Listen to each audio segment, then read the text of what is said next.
নমস্কাৰ, মই শ্ৰী পলাশ শইকীয়া। মই কেভা কাইপো ইণ্ডাষ্ট্ৰীতে 2 বছৰ ধৰি কাম কৰি আছোঁ। মই বৰ্তমান ৰাওনাপুৰত উপস্থিত আছোঁ। ৰাওনা গাঁৱত আছোঁ, মাজুলী। ইয়াতে এগৰাকী আমাৰ আইতা আছে, তেখেতৰ নামটো হ'ল কৈ দিয়কচোন। পুতু নেওগ ন?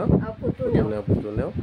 তেখেতক আমাৰ কোম্পানীৰ আজি 3 মাহমানৰ আগতে কিছুমান প্ৰডাক্ট দিছিলোঁ। এইখিনি প্ৰডাক্ট তেখেতক আকাই জুচ, তেখেতক দিছিলোঁ ফ্লেক্সটো দিছিলোঁ, আৰু গেছৰ কাৰণে দিয়া হৈছিলে এণ্টাচিড। যে আপুনি কওকচোন এতিয়া আপুনি প্ৰথমতে কি কি অসুবিধা পাইছিলে সেইকেইটা কওক। প্ৰথমতে মানে কি জোপা তোপা গৈ বিচনাত শুই দিলে মানে ভয় খোৱাৰ আগতে বুকখন ধমধমাই থাকে, কোবাই থাকে, আৰু এই ছাইডত অলপ বিষাইছিলে আৰু এইকেইটা ব্যৱহাৰ কৰাৰ পৰা আপোনাক এতিয়া যে আমি দিলোঁ, এই দৰৱখিনি যে আপোনাক দিলোঁ, খোৱাৰ পৰা আপুনি বুকু দৰৱটো, বুকুৰ যিটো বিষ, সেই বুকুৰ বিষ ভাল পালে, হয় নহয়? ভাল পাইছে, হয় নহয়?